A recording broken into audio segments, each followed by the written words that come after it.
Okay, good night, everyone. Can you hear me? Hoping that you can hear me.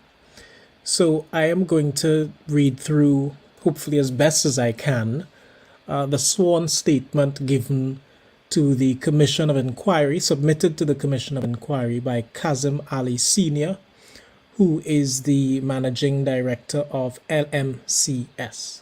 As you would have probably been aware, according to the previous schedule, Mr. KAZIM Ali, LMCS's managing director, was supposed to be called as a witness to give oral evidence on Wednesday, 23rd of November. But the commission had decided to pay a site visit to Paria on that day, and so the agenda was switched around. And so I suspect that when the commission returns on December 5th onwards, they will be calling KAZIM Ali Sr., Ahmad Ali, who is the HSC manager as well, among other people of the commission. So let us just get straight in, because this is quite, a substantial document. So let's get reading. Right. So this is his sworn statement here, Mr. KAZIM Ali. And we'll just read through it. I won't read the obvious things, right? I will just read this, for example. So on the 13th and 18th of October, 2022, KAZIM Ali was interviewed by attorneys at law Mr. Ronnie Bissessa and Ms. Vijaya Maraj at the office of the Secretariat at the Southern Academy of Performing Arts. And they took this statement from him. He has reread the statement and made clarifications for completeness, and he accepts his statement to be true and correct. So let's quickly go through his qualifications and experience. He says that in 1973, Texaco Trinidad Incorporated sent him to do a course in England to obtain a marine engineering certificate known as a ticket. This certificate allowed him to serve in different engineering positions on ships with any shipping company. In 1979, he obtained a second engineering ticket for open vessel and chief engineering certificate for smaller vessels.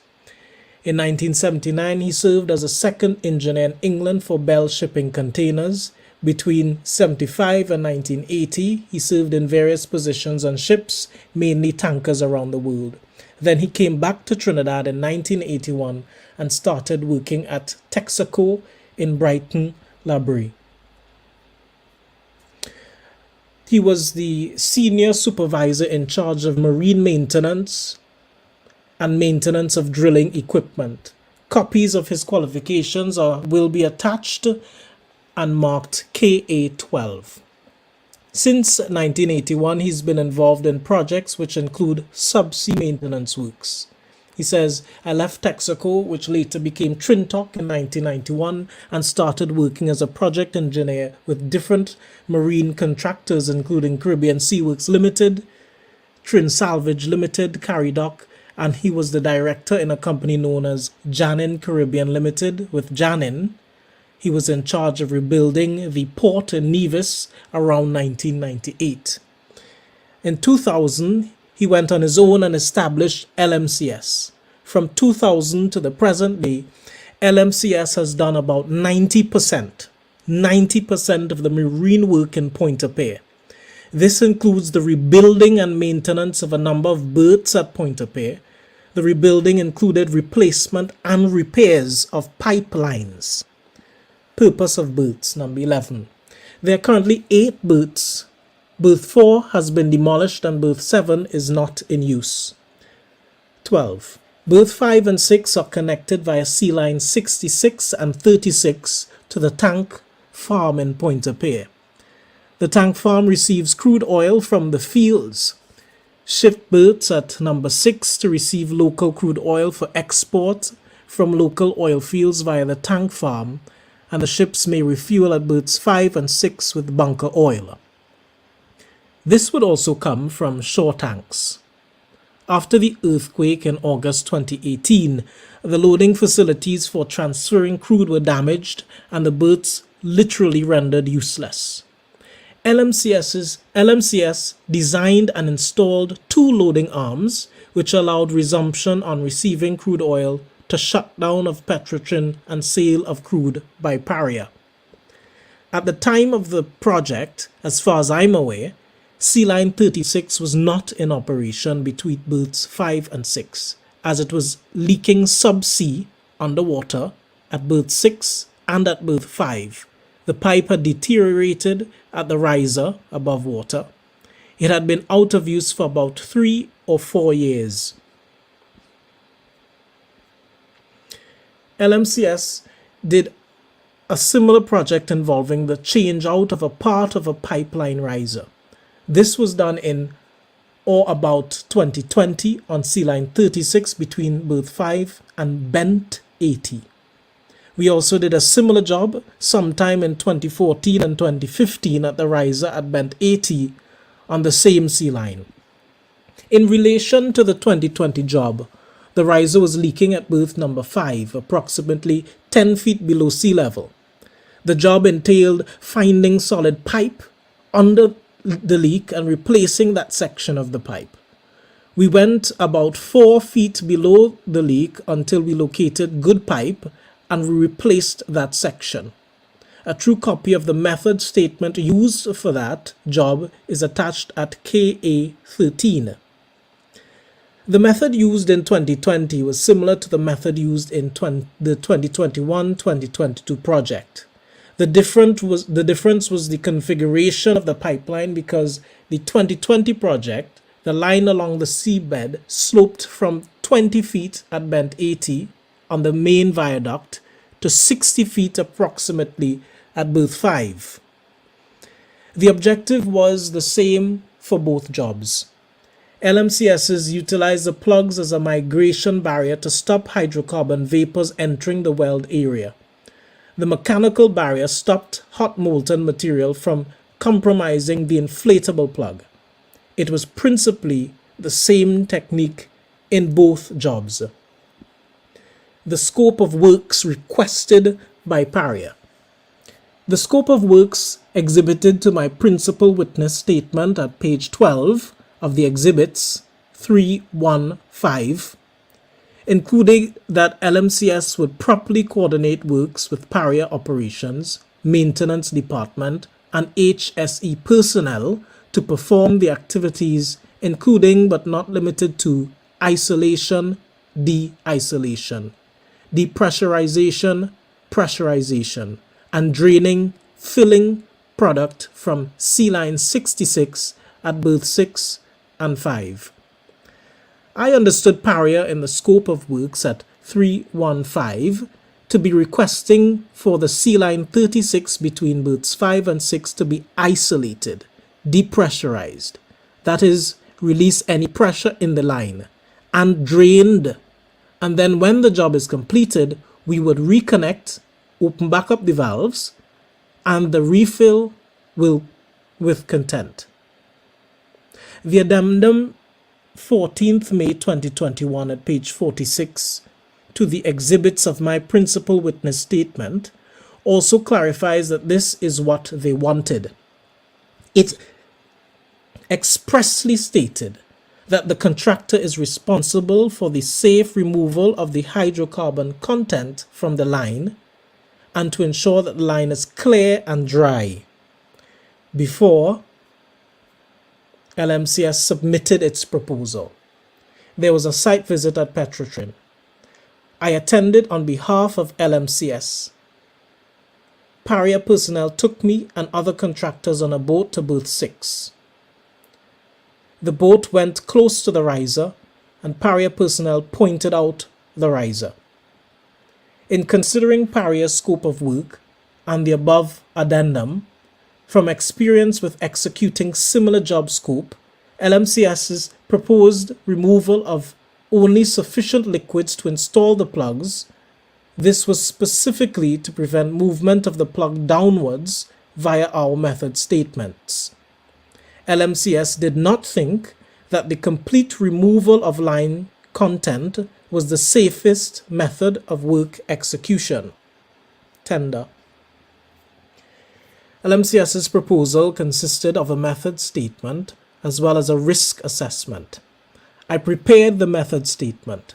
I passed the method statement to KAZIM Ali, and he prepared the risk assessment. I approved it. The method statement is at pages 55 to 76 of my principal witness statement. The risk assessments are at pages 242 to 250 of my principal witness statement. The project started in June 2021. Shortly after we started, there was an accident on the site. We were fabricating the pile and a piece of the pipe fell on our welder and caused him to lose his leg. OSHA stepped in and stopped the job in the area we were working. OSHA issued PARIA with a prohibition notice. OSHA wanted this area where we were working, Badger Dock, to be cleaned up. After there was a compliance with what OSHA wanted, we were able to restart sometime around December 2021 to January 2022. The original method statement, which was submitted to PARIA, covered 3 main scope of works. It did not propose the removal of the entire contents of sea line 36. It proposed the following in relation to the removal of the line content, page 6 of the method statement, at page 60 of the exhibits to my principal witness statement. A. Disconnect berth number 5 and 6 from the system. B. Remove the tie-in piping, which is the piping connecting the riser to the top side piping above water on the berths. The whole piping system is 30 inches in diameter. After removing the tie-in piping, there would be about 5 feet of the riser above mean sea level. C. Remove the contents entirely from the berth's top side piping. D. And then remove sufficient contents from the riser until an ullage space of 30 feet below sea level is achieved. The flange above the water would have about 5 feet. I estimated that the contents to be removed from the top side piping would have been approximately 300 barrels based on 1 foot of pipe containing 1 barrel of liquid. I estimated that the top side piping would have been 300 feet. This method statement was accepted by PARIA, and they didn't ask any questions about the method. PARIA later issued instructions for doing this, which were incorporated in the final method statement. I did not propose the removal of the entire line content between berth number 5 and 6 because we wanted to set the plug on a solid leg of liquid. We didn't mention delta P in our discussion in the method statement or risk assessment, but that was taken care of by ensuring that there would have been no pressure difference across the plugs. Everything we did was to avoid creating a void in the pipeline, which is why we tried to ensure that we had a column of liquid under the plug in the riser. The method statement proposed the use of an air pump. This would have involved introducing an air pump at an open riser at berth number 6. At the kickoff meeting around the 29th of June 2021, after we were awarded the job, we, LMCS, and PARIA looked at the job in some detail. We saw that the proposal with respect to the air pump would not have been practical because we would have had to remove the flange from the top of the riser in order to get the pump in, and this risked water entering the riser and was possibly an environmental hazard concern. The top of the riser would have to be open for a prolonged period of time if an air pump was used. If water entered, this would have caused the oil in the riser to rise and escape from the riser into the sea, causing pollution. The scope of works required 0 oil spills. From as early as the kickoff meeting, These concerns were discussed between LMCS and Paria about the method proposed by LMCS using the air pump. This was done after a close inspection of the site, and this led to the development of new method statements, namely method statement number 108 dated 1st December 2021 and method statement number 115 dated 5th February 2022. These method statements were specifically in relation to the line clearing. Both were accompanied by a job hazard analysis. Paria, by work instruction dated 5th January 2022, also set out the method to be followed. True copies of the method statements number 108 and number 115, the job hazard analysis and Paria's work instructions, are annexed in bundle KA14. Line clearing.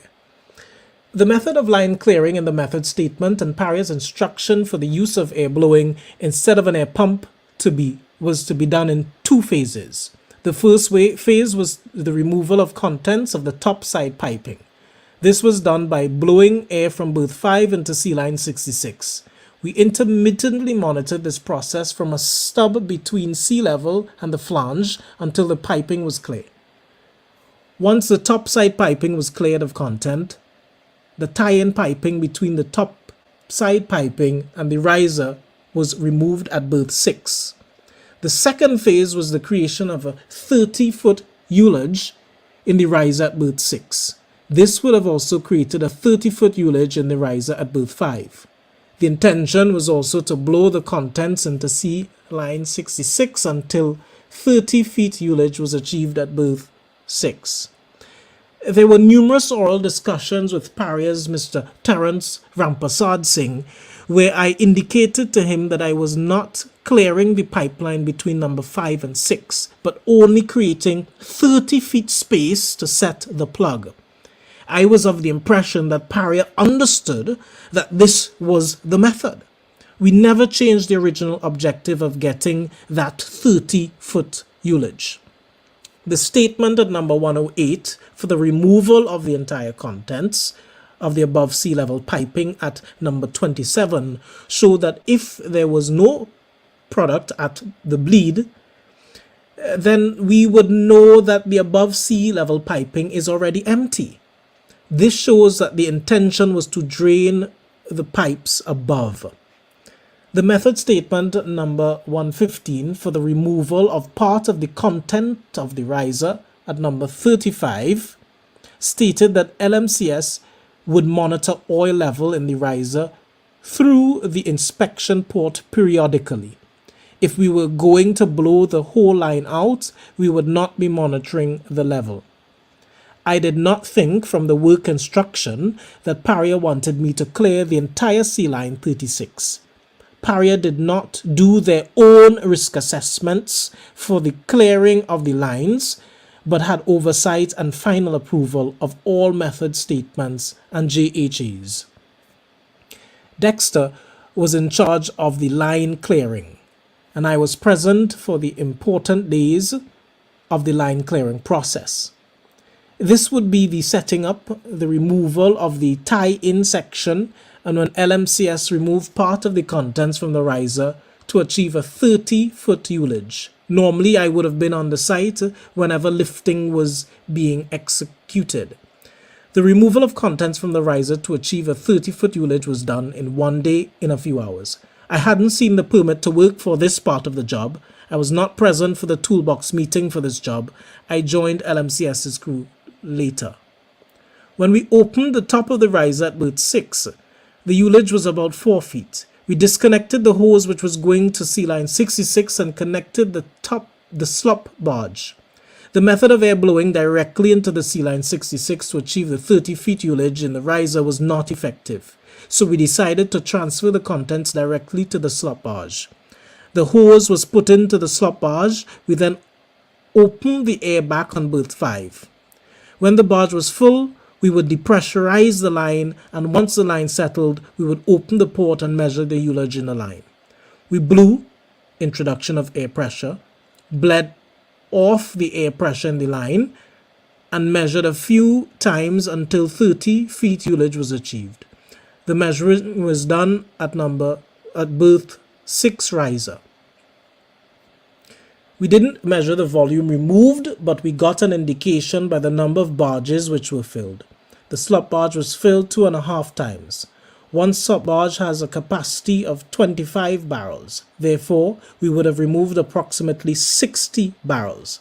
The line clearing was done in January 2022 over a 2-week period. It was not a continuous process as we had to work with Paria's schedule because their operations were still going on.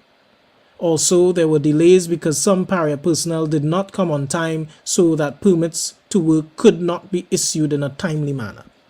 The change in technique from air pump to air blowing could not have resulted in more of the contents of sea line 36 being removed because we were measuring the ullage as we were executing the line clearing.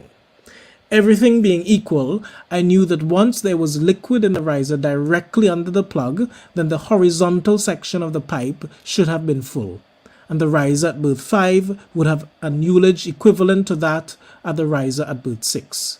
Once this was achieved, there was no chance of any differential pressure. We therefore did not discuss the possibility of a differential pressure in the method statement or the risk assessments because the steps we took should have eliminated this. My proposal was made on the basis that the horizontal section of the line was flat. Working on the pipe and sea lines 36 and 66 the years before, we did not encounter anything but a flat profile. Also, I had installed pipelines in Petrotrin where part of the scope of works was to reinforce under the risers, so you would get a level pipeline.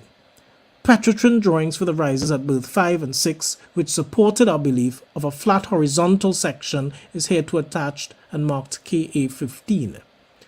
The plugs and chamber habitat were installed on the 13th of February 2022.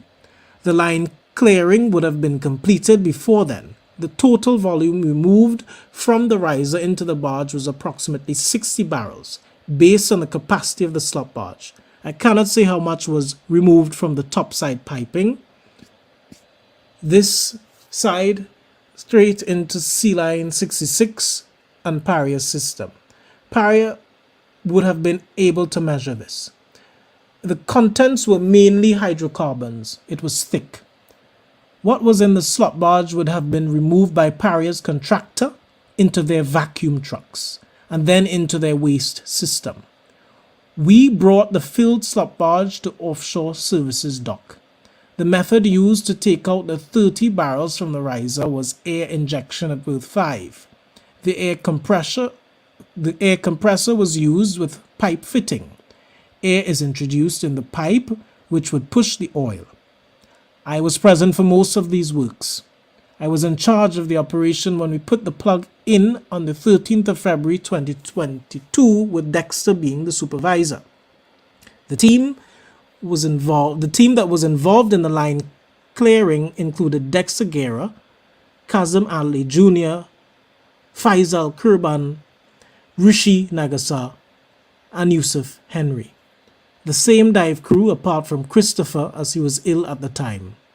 Other LMCS workers and me. The contents of the line were not vacuumed.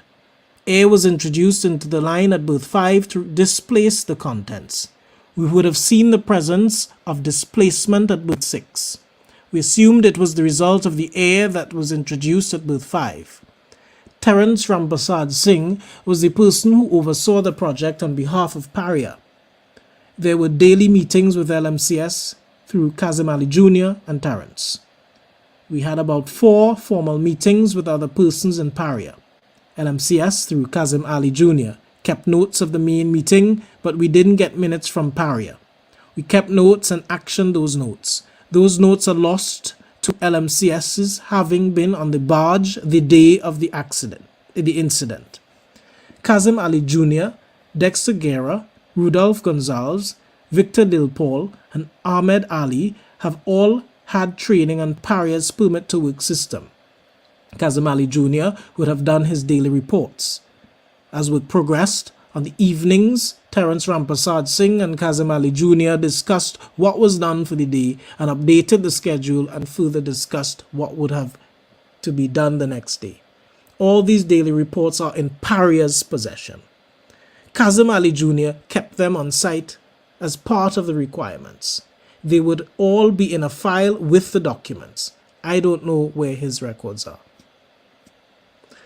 All method statements for the project were done by me. They were not reviewed by another person on behalf of LMCS, but they were input from others. Paria reviewed and approved the method statements and risk assessment submitted. We followed industry standards. I can't recall what documents were submitted to Paria containing diving scope of works or procedures or step-by-step diving tasks. Installation of plugs and hyperbaric chamber. After we cleared the line, the next task was the installation of plugs. We did a slight variation as we wanted a 4-day window to complete the job at berth 6. The variation was that we went to berth 5 and did the above water repairs to that riser, and only when we were short of a 4-day window we reverted to carry out the works at berth 6. The plugs were installed on the 13th of February 2022. There was no revised method statement for this job. The original method statement applied. The hyperbaric chamber was installed on the same day on the riser at berth 6. When we installed the chamber, we did a function test. The hyperbaric chamber was constructed by LMCS. It had been used twice before. It was constructed based on previous chambers which were used previously by Trintoc and Texaco. It wasn't constructed on any specific code or standard. All welding works, original construction and modification were done by Petrotrin Paria, approved welders. Weld tests were carried out Petrotrin and Paria approved inspection company. LMCS also had previous chambers which were used on other jobs. The existing chamber replaced the previous one which was used. The chamber is modified to suit each specific job. Paria did not require any specific information in relation to the chamber. However, they inspected the modification works on it. They had also seen it work in their previous jobs. The fact that the works didn't proceed within the 4 days would have been a risk, as we were worried that the condition could have changed. We wanted to complete the chamber work within a 4-day window to limit changes in the condition in the line behind the plug.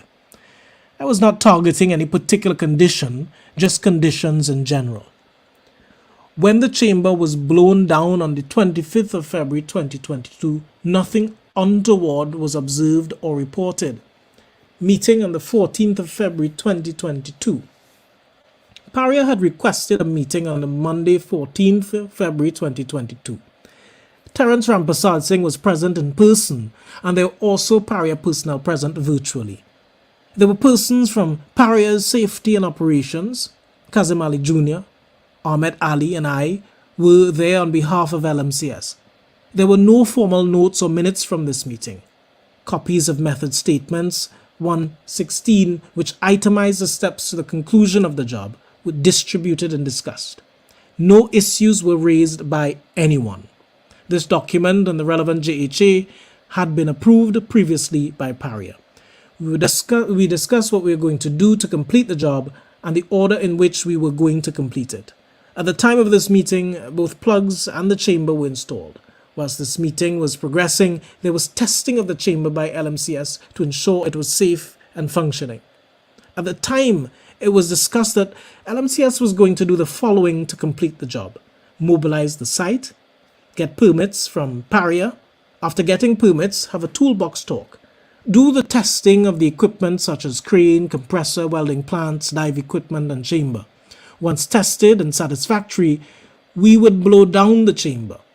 The cutting crew would go in, remove the concrete, and locate the spot where we proposed to cut the riser and install a flange. Then they would cut the riser. We would lift the bad portion about 4 feet above the cut and secure it to create a working station. Then the inspection and the proposed area for the installation of the flange. This is a visual test. Once it is tested okay and Paria accepted that the location was good for the installation of the flange, the next stage would be to prepare the pipeline for the welding by ensuring that it was a smooth surface. Then place the slip-on flange in position for welding, and then the welder would make its first pass of the weld on flange. This weld is then tested with a die test. The weld would be pressure tested using the specialized equipment from KAZIM. This pressure testing would be done by LMCS personnel using equipment supplied by Isotech, and the testing would be monitored on screen by Paria and Isotech. Once the test is okay, to blank off the newly welded flange, allow the chamber to flood. Take out the top cover on the chamber, take out the old pipe, and put in newly prepared pipe. Blowback chamber. Remove blank flange, remove plugs, make up the new section of the riser, paint under the area which was affected by hot work in the chamber, remove the chamber, install flange at the top of the riser at the correct elevation. After pressure testing, connect the tie-in topside piping to the riser. I would have outlined this work plan. Everyone agreed. No one suggested any changes to the work plan. The purpose of both plugs was to maintain a safe area for hot work in the chamber. The plugs would prevent hydrocarbon vapors from migrating into the chamber and at the same time prevent molten metal from the welding from falling into the pipeline. The plugs were to be removed, allow installation of the gasket before the connection of the new riser section because all of the hot works were completed at this stage. The new riser replacement section had a companion flange which was welded and tested on the shore. The companion flange would have then been bolted onto the new installation flange on the existing riser. There would be a gasket between the two flanges to create a seal. This section of the riser affected by the work was then to be coated in the chamber, and once dried, then we would remove the chamber at this stage. The piping would be above sea level. At the meeting of the 14th of February 2022, when the chamber was already installed and under test, LMCS reminded Paria that we wanted the chamber work to be completed within 3 consecutive days as per the method statement attached to the permit. On the 15th of February 2022, we did the works outlined at paragraph 16 of my principal witness statement. We completed the welding and the die testing, and then we had to install the blank because it was too late to complete the pressure testing. We ran out of time because we didn't have an early enough start, although we kept asking Paria for early starts.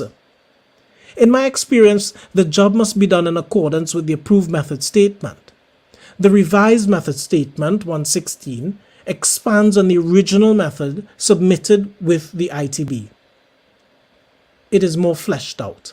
Because we did not get the pressure test done on the 15th of February 2022 and the equipment for the pressure testing was not available on the 16th of February, it was agreed that we would proceed with chamber work on the 17th of February 2022 because the pressure test equipment would not be available until after 10 a.m. It was also decided to switch out the risers while waiting for the pressure testing. This was discussed and agreed upon by Terence Rampasad Singh, KAZIM Ali Jr. and myself. At the meeting ashore later, the night of the 15th of February 2022, the reason being that the pressure testers wouldn't come until after 10. The project did not proceed until the 17th of February 22 for the reasons I stated at paragraphs 21 and 22 of my witness statement. It was normal practice for LMCS to mobilize the barge to the site whilst awaiting the permit to work. We had prepared the loadout of the barge the day before and were prepared to head to the site. However, Paria had an issue with this. Prior to the 25th of February 2022, LMCS through me, Ahmed Ali and Dexter Guerra raised concerns with Terence Rampasad Singh and Randy Archibald. Our concern was that something could have happened to the line due to the passage of time. I was concerned about an oil spill from sea line 36. The response from Randy Archibald was that we would clean it up if we have an oil spill. A copy of the incident report of the 17th of February 2022, a true copy of same, is here to attach and mark KA16. There was no request for any risk assessment because of the delay. On the 25th of February 2022, I was at Paria at the offshore dock and I was conducting work on the topside piping.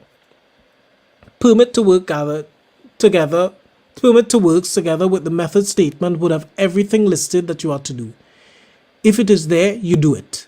With the space allowed on the permit to work itself, we do not expect Paria to capture everything to be done.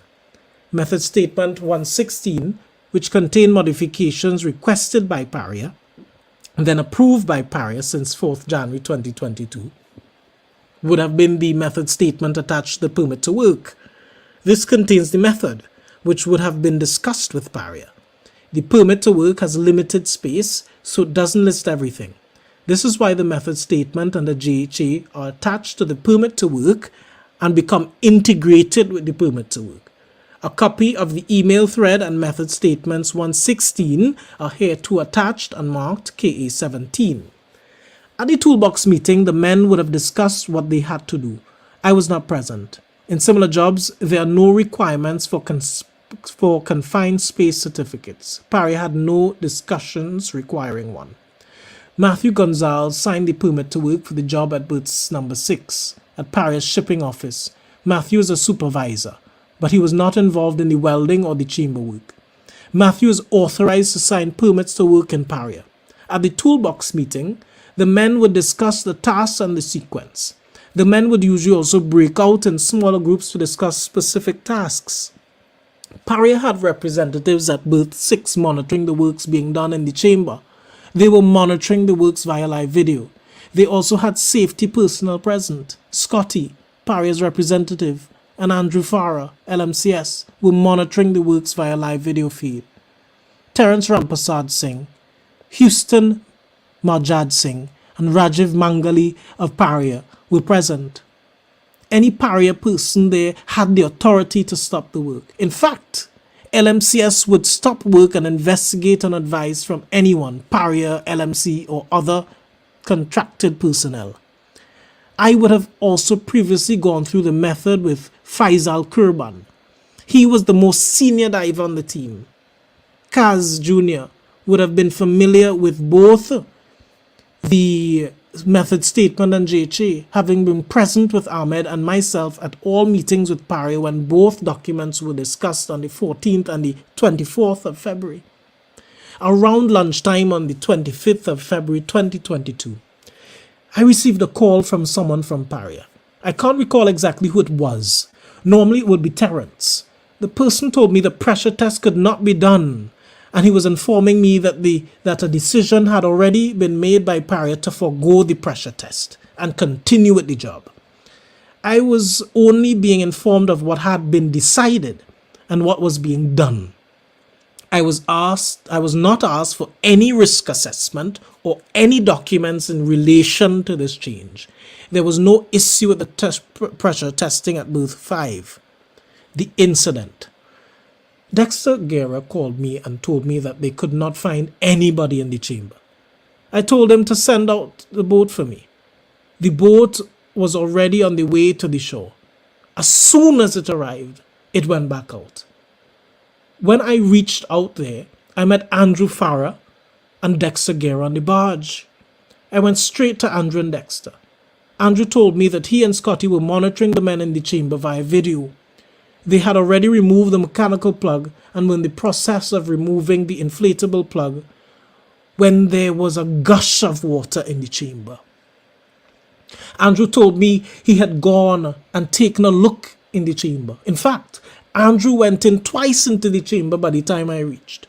After speaking to Andrew and Dexter, I decided that there was only one place where they could be, which was inside the pipe.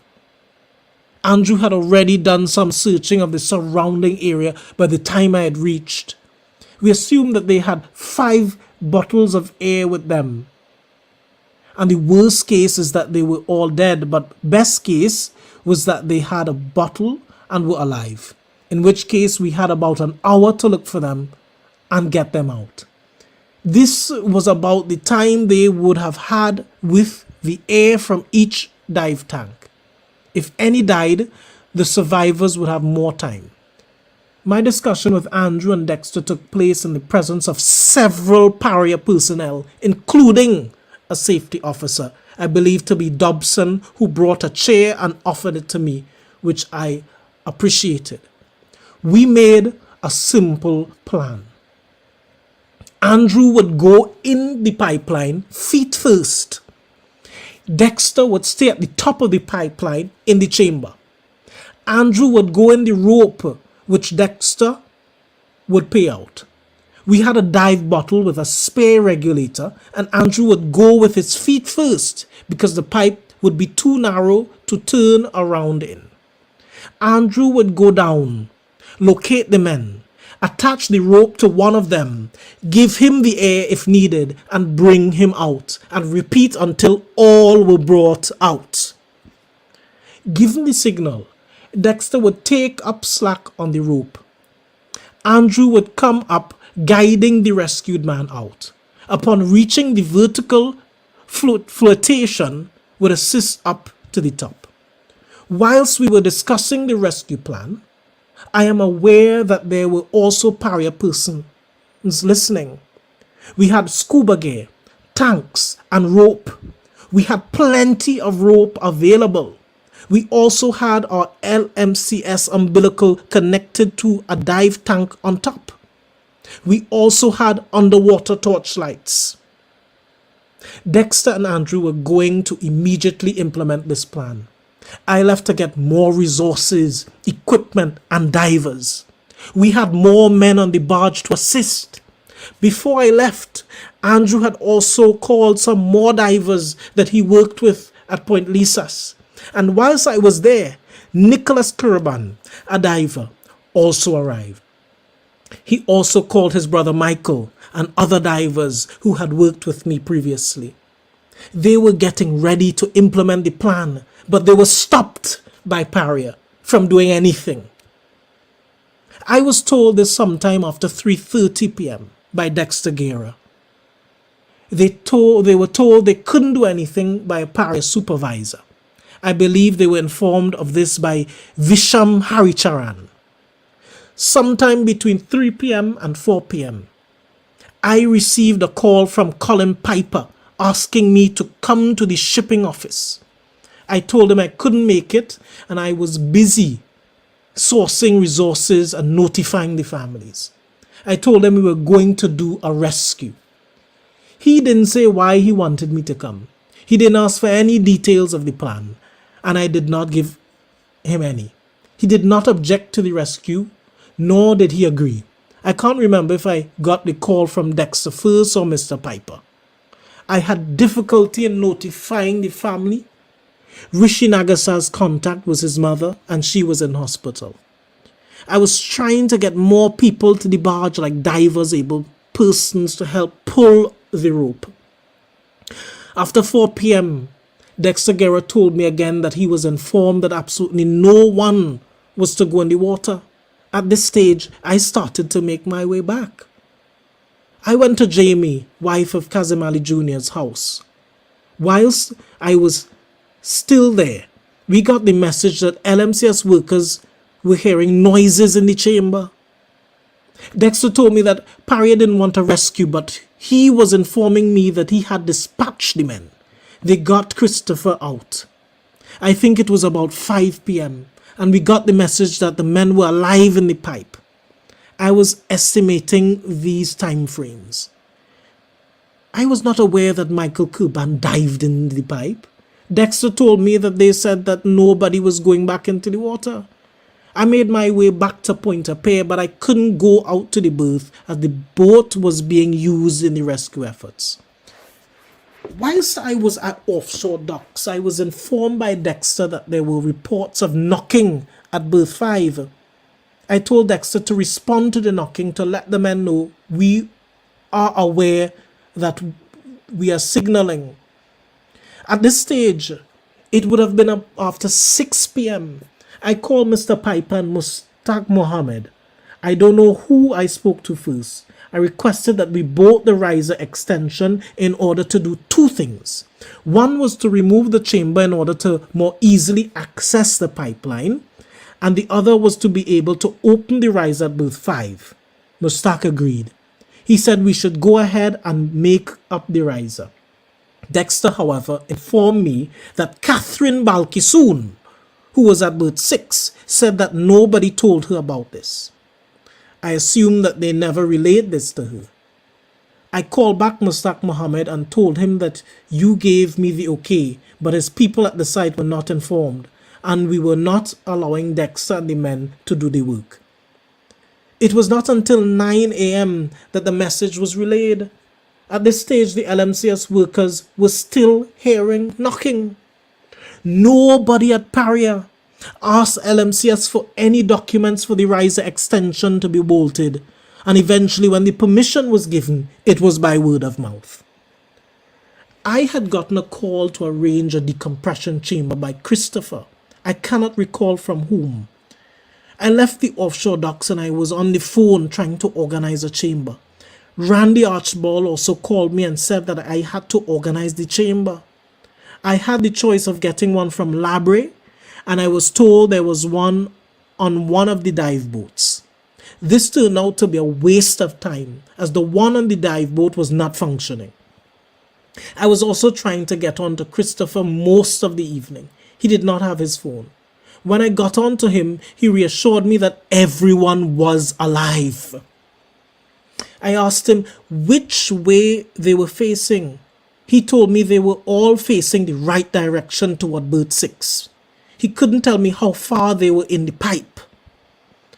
I remember speaking to Mustak Mohammed about 3 or 4 times, and this was mainly to get the riser connected. I also spoke to Colin Piper, but I can't recall how many times.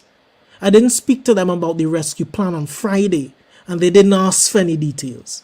I assumed they knew about the plan because I had said what the plan was on the barge, and also because Christopher had said that the men were alive. Once I heard about the knocking, my sole goal was to open the flange at berth number 5. I was hoping that we would find the men there. I was concentrating on getting this done. I knew we couldn't open there with berth number 6 still open. I didn't want to take the chance of doing that. I didn't want to risk another event happening. I didn't know what had happened to the plug. No one knew what had happened to the inflatable plug. To be honest, I wasn't thinking of it. If the plug had collapsed totally, it was possible that the men could have gotten to berth 5 riser, where the loudest knocking was being heard, and would have been alive. I was concentrating my effort here. I had asked sometime before 8 p.m. for permission to connect the riser. We got that permission sometime about 9 p.m. It was complete by sometime about 10 p.m. Eventually, when we got the riser extended, I said to Dexter to go to berth number 5 to take out the top. They were stopped by Catherine Balkisoon. I spoke to Catherine on Dexter's phone, and she said that they had heard from Catherine that the men were in an air pocket and they didn't want to disturb the air pocket. I told her I thought this was ridiculous because both ends of the pipe were out of the water.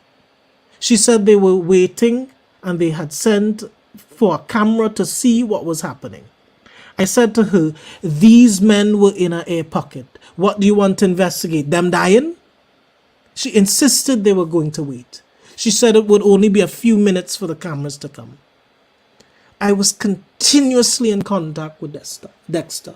He would speak to Catherine. She said they were still waiting on camera.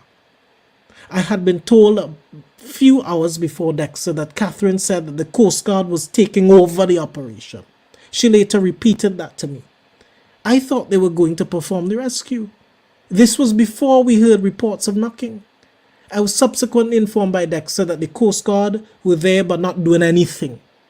This is when I started to focus my efforts on the riser connection. I recall that I spoke to Catherine on more than one occasion on that day. After I heard the report about knocking, I spoke to Catherine and told that Christopher, who had rescued himself, said that the men were alive in the air pockets. And we're also hearing knocking signal from the line. I told her that we should not be wasting more time and to send in our volunteer divers. Her reply to me was that the Coast Guard was in charge. Eventually, when the camera arrived, I was told that the rain was falling and nobody was doing anything. After the rain, we thought they were going to go full speed ahead. When the rain stopped, they decided that the cable was tangled up with the camera. They sent one camera down after midnight. This was the first time the camera went down the line. Dexter reported that the camera met some obstruction and they were going to get a crawler. I told them this is not helping us as time is going. They got a crawler in and at about 3 a.m.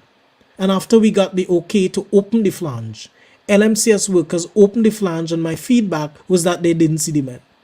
I was still hoping at this time.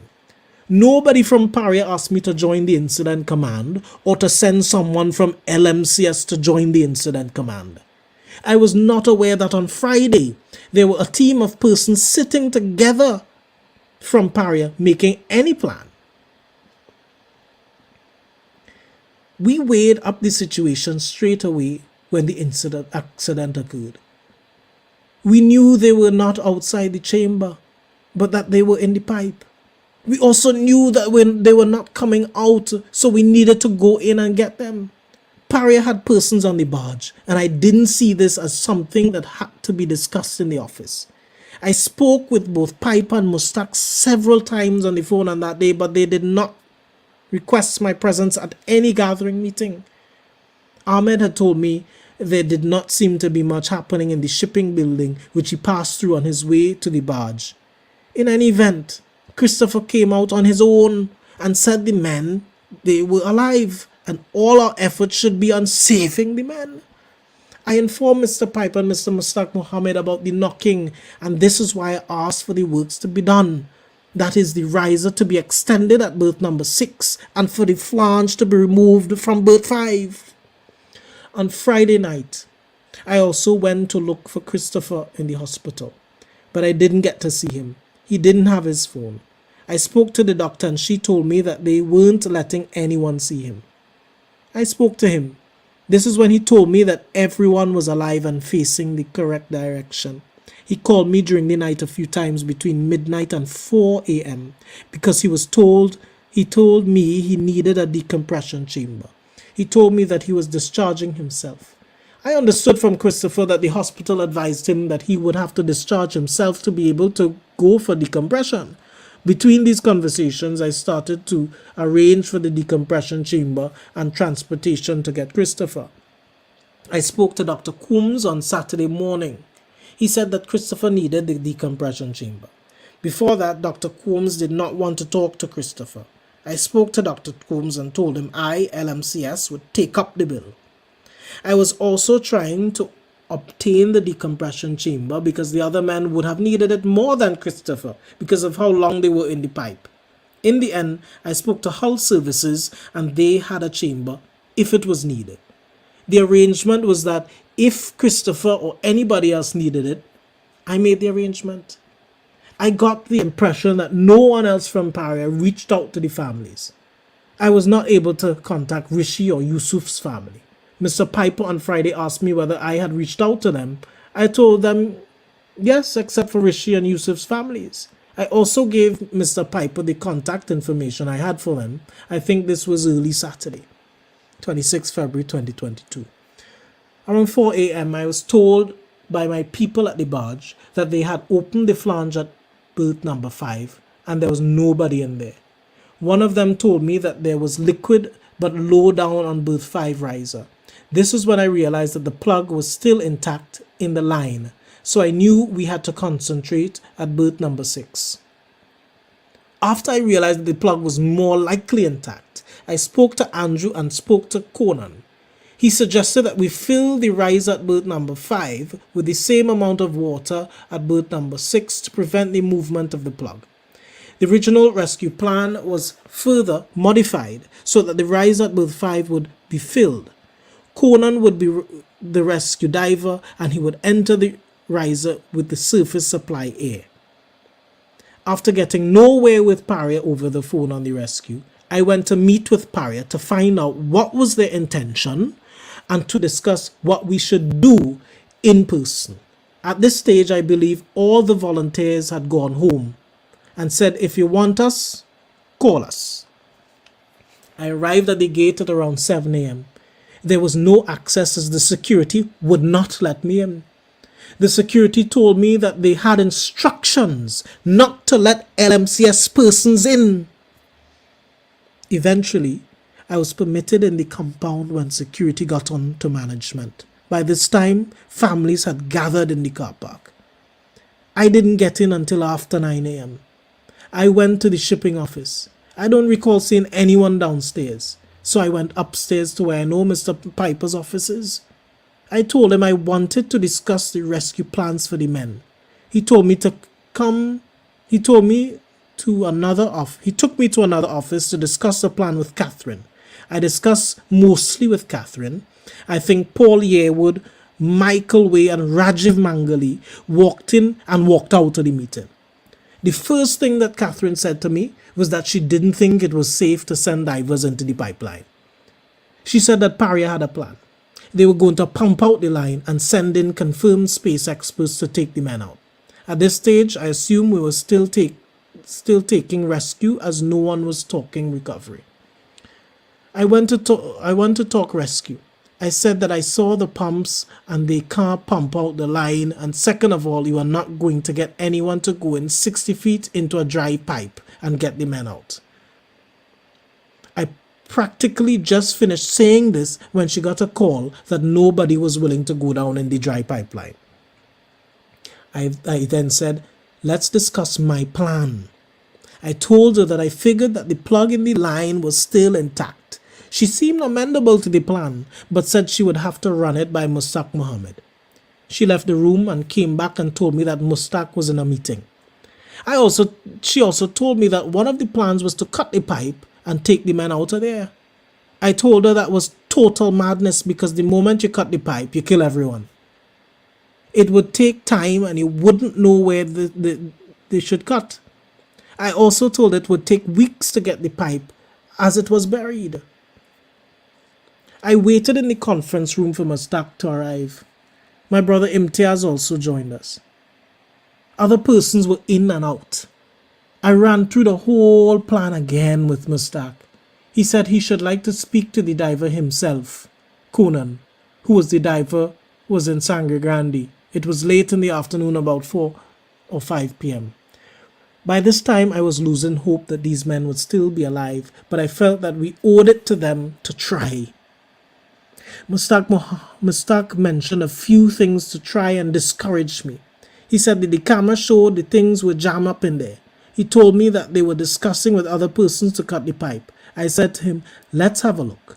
We will move the bottles and then send back the cameras. Once we are satisfied there's no one alive, we will then look to recover them by using the plug that is already inflated in the line, and the plug will push the men up and the water. I said to him that this would be the final thing if we were sure that no one is still alive. He said okay and wanted to talk to the diver. Conan was there all night on the 25th of February 22 when they were insisting that no one could dive. I understand that all the volunteers left and said if we need them to call them back.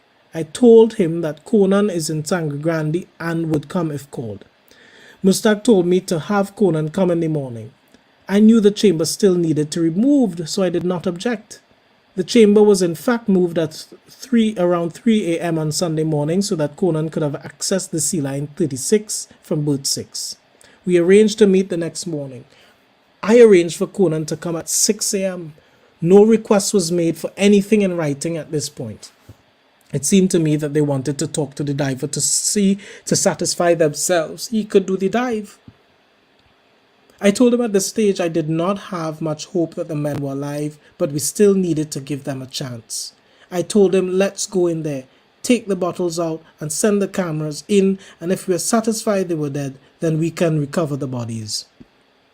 Prior to the meeting with Catherine and on others on Saturday, in the morning while I was in the car park, Randy Archibald called me to get the men off the barge for counseling. I told him I wouldn't be able to get the men off. I said the families are in the car park and to please extend counseling to the families. Later on, I understand that they took the men to the club to speak with them.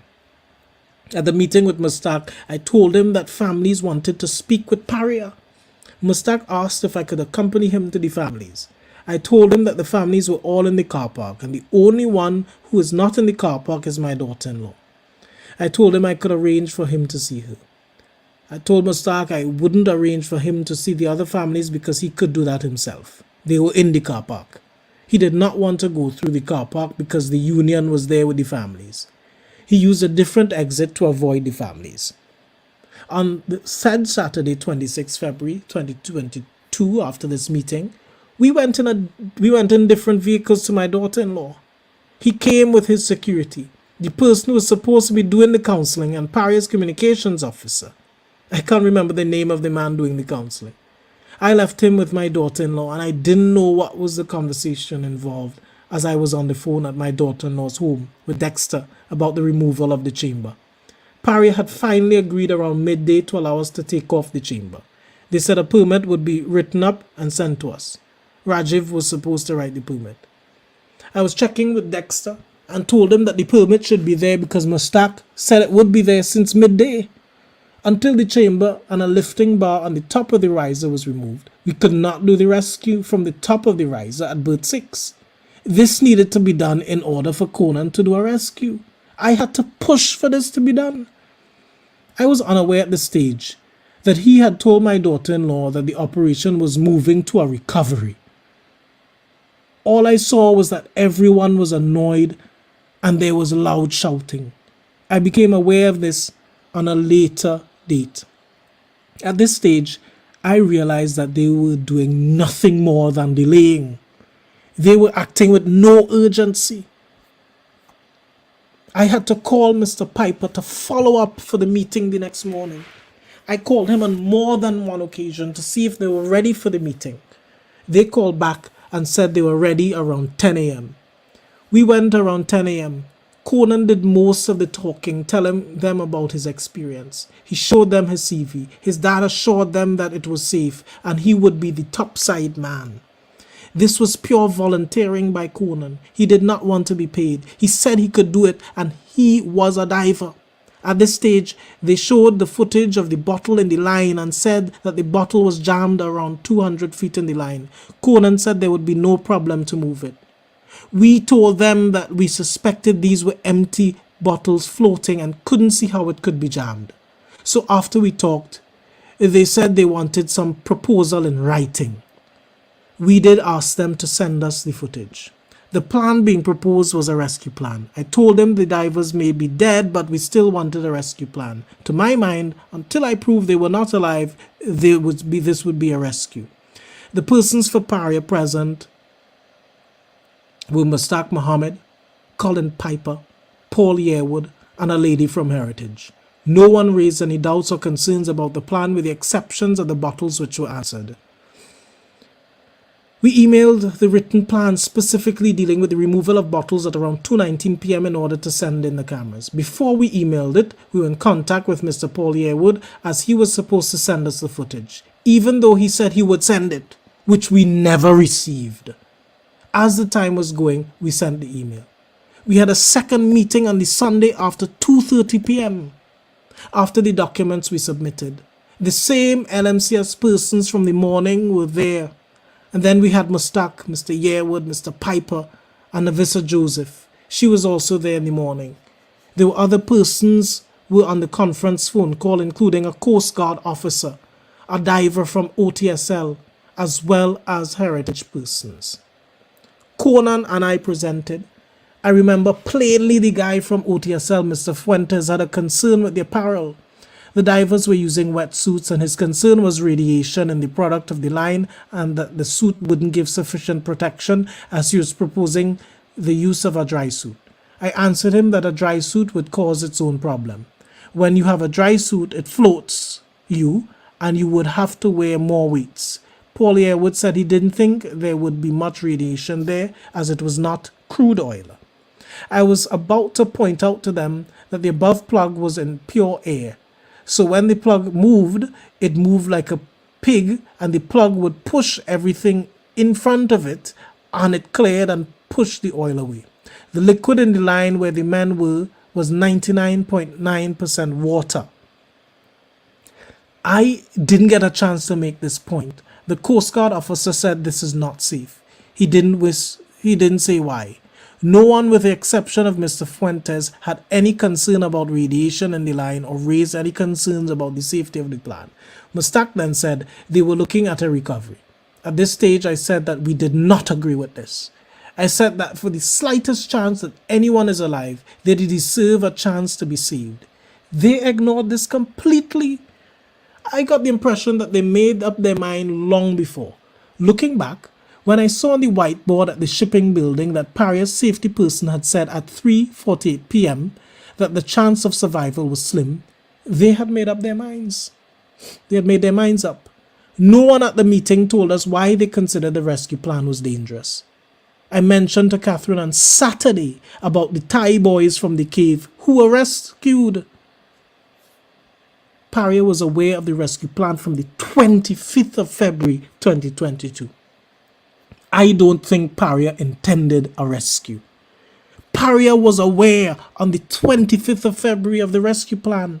They were aware, and they refused to allow us to dive even after Christopher came out alive. Dexter kept asking Catherine, and I asked her a few times over the phone, and she said we could not do the rescue plan because the Coast Guard was now in charge. The plan evolved as information and equipment came to hand. The first plan involved scuba, and it involved when rescues came, such as additional divers and surface supply. Dexter kept me informed as to what was going on. On the 25th of February, I do not recall discussing the rescue plan directly with Mr. Piper or Mustak Mohammed. I only recall speaking to Catherine about the plan. On Friday, I told Colin we were going to rescue, but he did not request further information, and I did not offer any. Paria was aware of the plan through Dexter and through Catherine and Visham Haricharan, persons on site. I was confident about the rescue. I'm a diver, and I trained in 1981. I dived in worse conditions than would have been present in the pipe. The first thing that they teach you when you go to scuba dive is that dangers would include current, boat propellers, predators, and then getting snagged in fishing nets or debris. With diving inside the pipe, you don't have those dangers. It was straightforward, and the pipe was big enough. I knew it would be safe to dive in the pipe even though there was no separate exit, as I had learnt in the UK that it was okay once the pipe was of sufficient diameter to allow two persons to pass each other. Also, Christopher came out unaided, and therefore we know reason why fit, fresh divers should not have been able to enter and bring out the rest of the men. Christopher said they survived, and nobody had any reason to doubt him because he himself survived. Even in his condition, Christopher was able to come out unaided. Persons have dived in pipes and survived. I myself have done this. I don't think that my son being in the pipe would have affected my ability to think things through. I was able to think on the spot. I said they could all be dead or alive. Christopher came out because nothing was in his way. Michael went down and found a tank and came back out with it. When they sent the camera down, the camera found a tank. Paria's response was that the tank was jammed in there from when the incident occurred. It wasn't found from the implosion because Christopher would not have been able to come out. From the beginning, we didn't see a tank being in the line as a problem. We couldn't see a tank jammed in there. Christopher came out. He said he had 2 tanks. He came out with one and he dropped the other in the elbow. When Michael went in, he came out with the one Christopher dropped.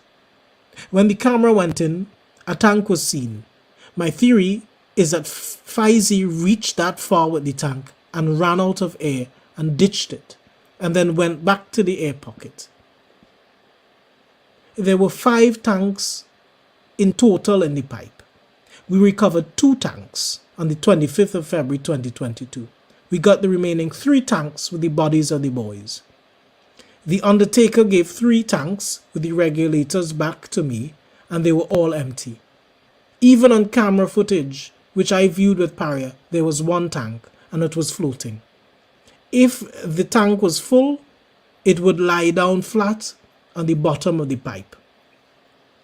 I saw the footage of the recovery of the first 3 bodies, which was disclosed by Paria. From the footage, what emerged were 1 tank, 3 bodies, and then 2 tanks. After they got the first 3 bodies, I observed the water passing the plug, and therefore the plug was no longer acting as a piston. I recall that Catherine had called me and I suggested that they use a pipeline pig which is made out of foam. This would have also cleared all of the spanners, bolts, etc. out of the pipe. I think they told me they located a pipeline pig, but I'm not sure if Paria used it because they never spoke to me afterwards. Scuba versus supply air. The operation, the way it was done, was that the diving gear was used to access the chamber. The work was done without the diving gear. As the men entered the chamber, they would take off the diving gear. One of the advantages is that if they had the surface supply, they were down in the pipeline, they would have the air and communications. However, there were other risks such as strangulation from the umbilical, and they were being sucked in the pipeline. Also, it was difficult to conduct the work with the helmets. When you dive scuba, you dive in pairs. We sent 4 persons in the chamber deliberately. 2 were doing the job, and the other 2 were the backup for safety reasons. Paria had no objections to persons using scuba to get there. The only serious accident LMCS had before was in July 2021 on the same project when a welder lost his leg. We had no previous accidents. What caused the incident? In hindsight, there had to be a pressure difference that caused the plug to move. There had to have been a difference in pressure from the top of the plug to the bottom of the plug. What caused it? I don't know. But there must have been a difference in pressure for the plug to move. I do not know what caused the pressure differential. I believe it could have been something due to the undulating pipe and the air that would have been trapped in there. When we put the plug in, we had liquid under the plug. Somewhere in those 10 days from when the plugs were put in the 25th of February 2022, the conditions could have changed. For instance, if there was air in the pipe, it could have come out to the top of the pipe at berth number 5. In hindsight, if I was instructed or had known the pipe was not straight but undulating, then I would have included in the method statement a step of measuring of the pressure at both risers. And if the pressure was not equal, then I would have equalized the pressure before removing the plugs. On a level line, the pressure would be equal. An inspection of the line by the diving team would not have revealed if the line was not straight. The line is in concrete, covered in mud under the seabed. From my experience working in Petrotrin and Paria, and having installed some of the lines myself, I assumed that the information that the lines were straight was correct, because in my experience, measures are put in place to ensure that the line remains level. These measures include concrete bags under the risers. One of the reasons for this was to avoid air pockets. LMCS did not do the installation of C-Line 36. The plugs in the line would not have contributed to the air pockets, which Christopher described, because the air would bleed out through the riser once the line is flat. I want to add that I didn't speak on behalf of any family member, and as far as I know, none of the families, including my daughter-in-law, agreed to abandon rescue. The families were there for Paria to ask them and to help them make that decision. Paria did not consult with the families who were present in Paria's compound over the 3-day period. Also, with respect to an incident which occurred in December 2021, when there was a fire on another project, Paria did not speak to the men about this, and they have not gotten closure on this. It is instructive to note that on the occasion, Paria had no hesitation in asking LMCS workers to risk their lives to close the flange on a severely leaking gasoline line that was electrically live and could have reignited while they were attending to leak. That, in my view, was a more dangerous undertaking than diving in a water-filled 30-inch pipeline. Statement of truth. I, KAZIM Ali, believe that the facts stated in the witness statement are true and correct to the best of my knowledge, information, and belief, dated the 8th day of November 2022, KAZIM Ali. So this is a statement of KAZIM Ali, and of course this is some of the evidence now that he would have been referencing in his witness statement. Right, this is KAZIM Ali's information. Okay, record of the training courses, his background, record of sea service over the years. He would have recalled that since the 1980s he would have gotten his relevant qualifications and degrees of all the ships and stuff that he worked on. Right, I'm just skipping through it so you get an idea. So, share your thoughts. It's very clear from LMCS's point of view that, contrary to the statements of Michael Way, that LMCS did have a clear plan, and that Paria was not prepared, particularly Catherine was not prepared to even share that plan with the rest of her team, and Paria did absolutely nothing. LMCS had more than one plan of action, rescue plan, which Paria decided not to execute. They would have indicated, of course, that the Coast Guard was in charge, but we would later learn that the Coast Guard said that it was actually Paria that stood them down. So, please write your comments and stuff. I'm going to go through the supplemental addendums to the witness statement.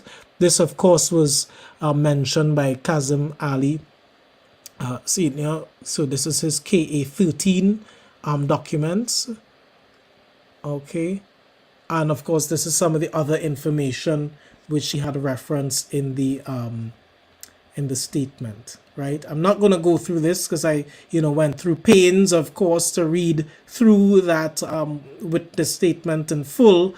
But I'm just letting you see the information that he submitted along with his statement, that deals with the tender and whatnot.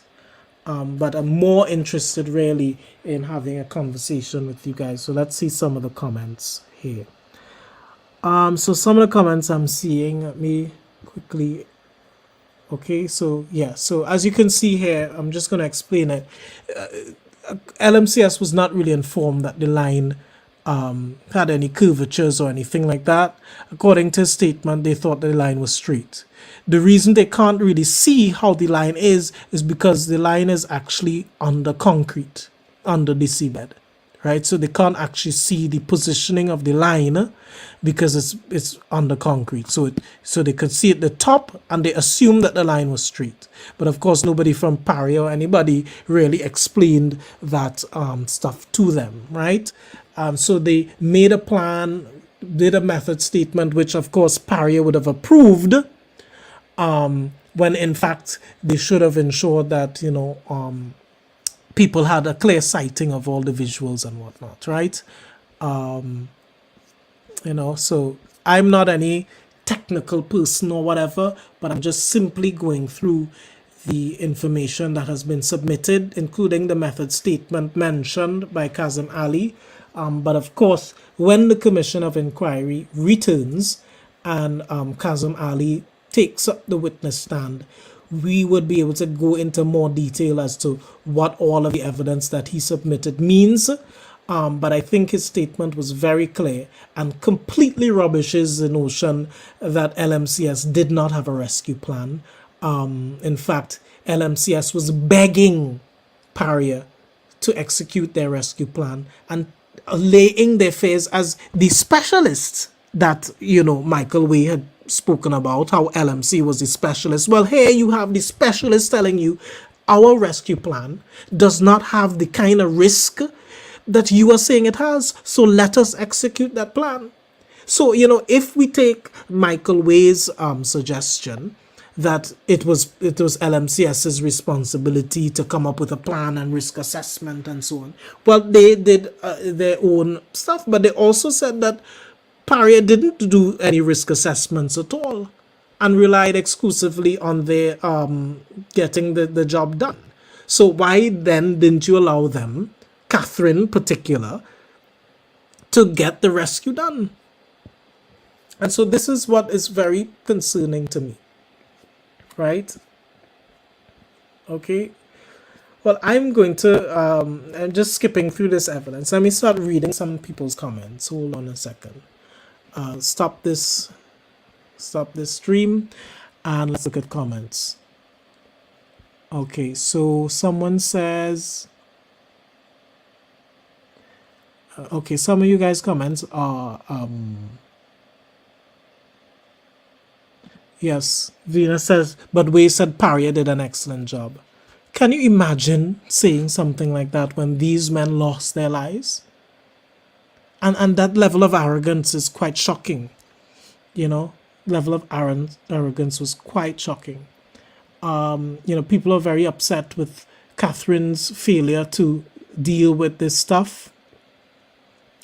Ronald says, Paria and them let those men die to cover up all the shortcuts they were taking, including the forfeiting the pressure test and allowing more to continue. I think you have a very good point there. Azim Rahman said, Paria dragged out this operation in the hope the men would suffocate and die. Did not show any interest in rescue plans, delaying tactics. Now, they definitely delayed. And I'm not sure why they delayed that much. It was actually quite concerning. Kevin Lalchan says, Catherine Balkisoon is a person of interest who is also part of the team who have take responsibility as to why the brothers died in the pipeline. I think, a lot of people need to hear from these people. Colin Piper, but more so now Catherine, because she was quite instrumental in passing information on. So I think even more than Colin Piper, we need to hear from Catherine Balkisoon, because, she was spoken to on multiple occasions. Thanks very much for taking the time to explain or read all this for us. It's really heartbreaking indeed. It really is. Dan Suku says, thank you very much. Yeah, no problem, folks. Look, folks, I'm going to let you guys talk, and I will try to think, because there's obviously a lot of comments here and I'm trying to go through them. I'm also trying not to share comments that are too explicit or whatever. But it really does appear that on this occasion, at least from the witness statement given by, KAZIM Ali, senior, that Paria failed. Paria failed these men. They didn't do what they could to save them. They didn't take on board the rescue plan that was enunciated by LMCS, the quote-unquote so-called specialists, right? They didn't listen. They didn't care to put a plan in, and it's really heartbreaking because these men could have been rescued. As, KAZIM Ali says, P has experience in this area and he's dived in worse conditions. And the conditions that, Paria was saying were too risky were not the kind of risk that, these guys had anticipated. And so I look forward to the Commission of Inquiry restarting. Someone says, okay, the Commission of Inquiry.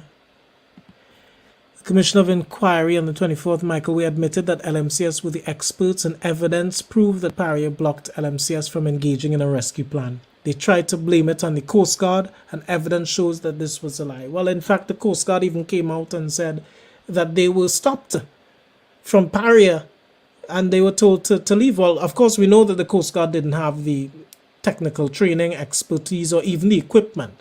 But as we heard in KAZIM Ali Sr.'s statement, they had everything they needed, including the appropriate roping and all the volunteers required and stuff. But Paria was just longing out the whole situation. It seems as though Paria is filled with quite a number of retrenched managers from Petrotrin. It's very concerning why the medical personnel trying to say the lone survivor had COVID. There was other big fishes here. If a pressure test was conducted, LMCS would have been aware that there was a pressure difference between the top and the bottom of the pipeline. You're absolutely right. You're absolutely right. When remember, prior to getting the job done, that was a part of the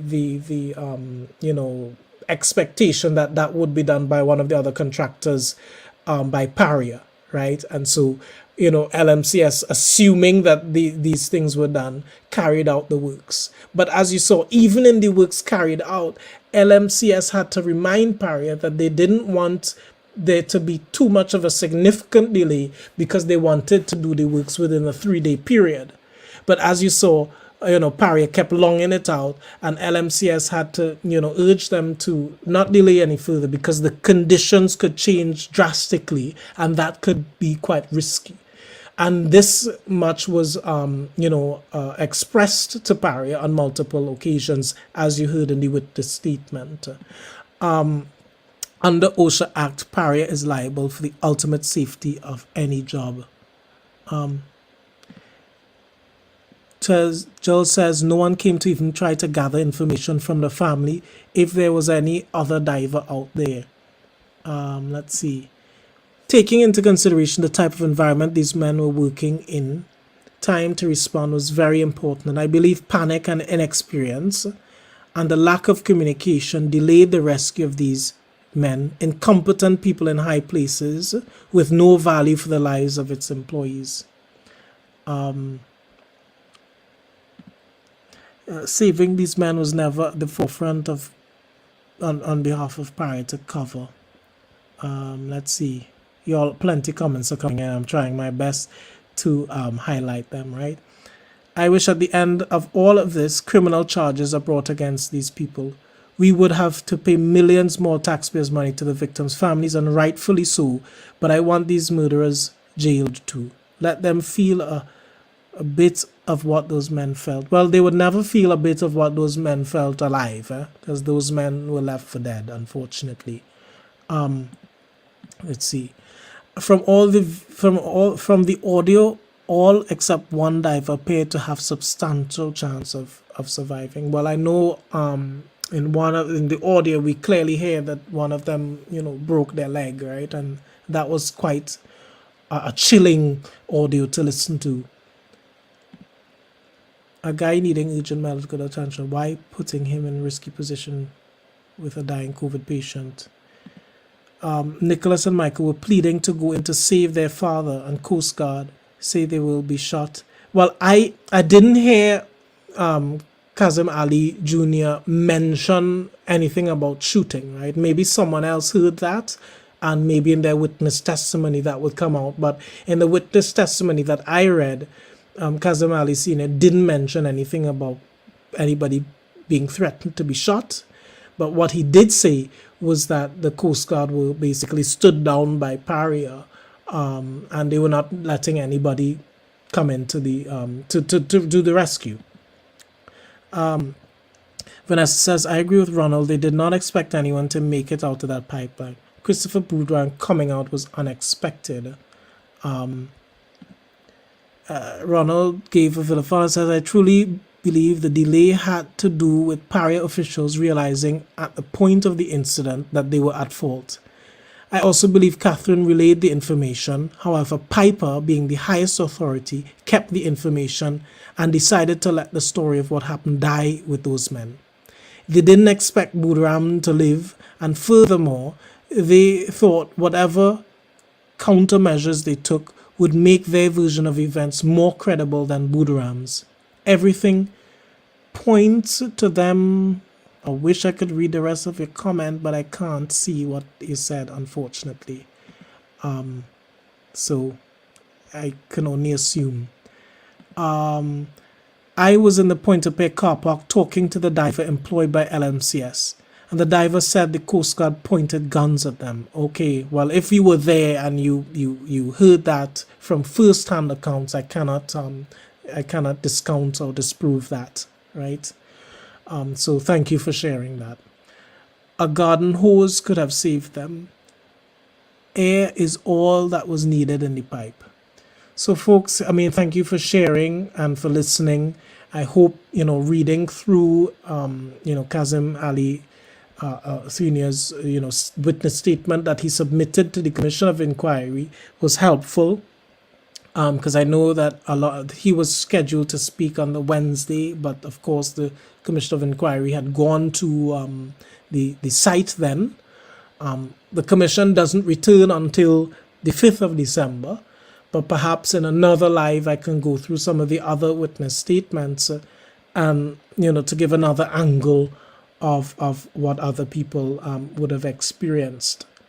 But so far, according to the statements, and contrary to the utterances that have come out from Paria, it is quite clear that LMCS had a plan of action, the equipment, all the necessary dive gear and, ropes and whatnot to pull these men and to rescue them.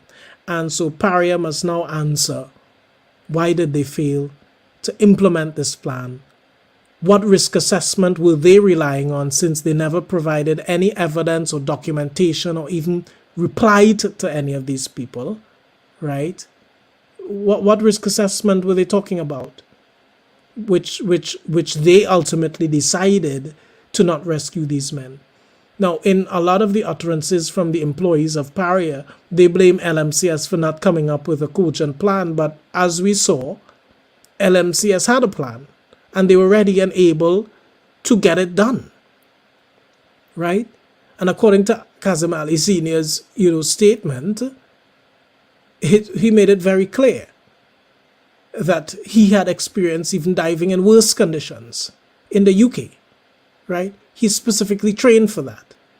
So, now the ball is back in the court of Paria to explain why did they fail these men.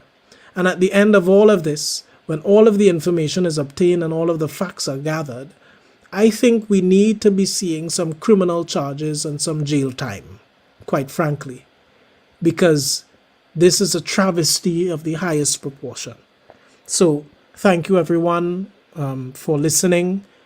Continue the conversation. I will respond to comments as they come in. But this has been an unfortunate state of affairs. And of course, this is the evidence that was submitted by, Mr. KAZIM Ali Senior to the Commission of Inquiry. And that was his take on what took place on that dreadful day. All the best, people. God bless. Take care of yourselves. And I guess stay tuned as we dig deeper. I may do one more of these things. If you enjoyed following it, let me know if this was helpful, and perhaps I will do some more, go through the bundle of evidence that have been submitted, and I have no difficulty in doing this for you guys again. All right, take care, God bless, have a good evening, have a good night, take care.